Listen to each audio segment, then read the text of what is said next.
Empathy, the ability to understand the thoughts, emotions, perspectives of another person, according to the dictionary, but really, it's the ability to put yourself in somebody else's shoes. Today, it's the ability to imagine yourself as a speaker on this stage, picture the audience, feel the pressure. That imaginary link is a crucial component of connection, the foundation of our capability to work in teams, as well as a bulwark against hatred, cruelty, and oppression in our society. In order to appreciate the value of empathy in our evolution as a species, we can look to our primate cousins.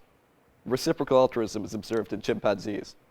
Behaviors like food sharing and mutual grooming leads to the repayment of favors and a sense of fairness. This dynamic of I'll scratch your back if you scratch mine allows for cooperation, resource sharing, and the formation of social bonds, which ultimately promotes the long-term survival and well-being of the individuals within a group. The chimps understand that by helping a friend, that other will be strongly inclined to return the favor.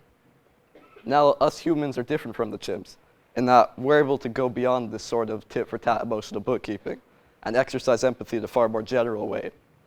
We may and often do extend our kindness without expecting a direct, equal, immediate return, if any at all. Our brains are structurally similar to those of chimps, but with a far more developed prefrontal cortex.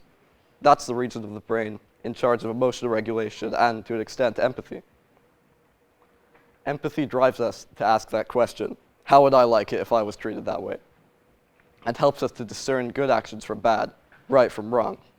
It is, after all, ethics and a sense of morality that fuels our drive for equality, our widespread acceptance of democracy as the fairest political system, and charitable action all over the world. And for many, empathy underpins all this, which really highlights its importance. For example, the UK Charity Commission reported in 2024 just over £100 billion spent by the charities it regulates. That's a really significant amount, which surely changed many people's lives for the better, possible only because people care enough to give donations. Charitable action is the clearest manifestation of the direct positive power of empathy. Another point to touch on is the power of what I like to call everyday empathy in school or the workplace for effective teamwork. Applying the practice of thinking more about how our actions will impact those who surround us will not only make us more well-liked, but more importantly, will cheer up and encourage our friends and colleagues. We all know that happy, motivated people are more productive and successful, and so by contributing to this state of mind, we will be very easily improving the world around us. However, going in the opposite direction is a very different story. Lack of empathy in any environment can damage the well-being of its inhabitants. I'm sure you've experienced this at some point in your life, and it's not very pleasant.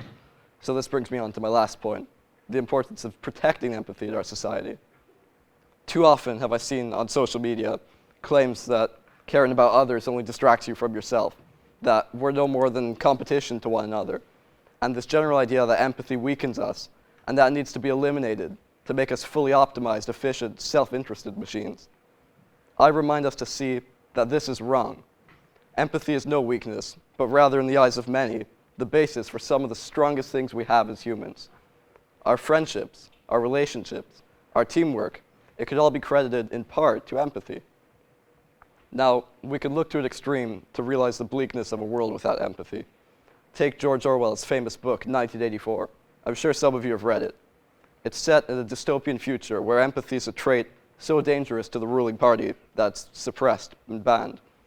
The plot follows the protagonist, Winston, as he rediscovers his capacity for human connection, for love, and is, for a short time, the happiest he's ever been, not as a cold, lonely, isolated individual, but when he finds that connection. Empathy is one of humankind's most admirable capabilities. I encourage you to show it whenever, wherever, and however you can, just like everyone has today, just by hearing me out, by giving me a few minutes of your time, by caring enough to hear what I have to say, maybe by imagining the stress and the fear speakers like us feel at such an important stage. You've demonstrated empathy.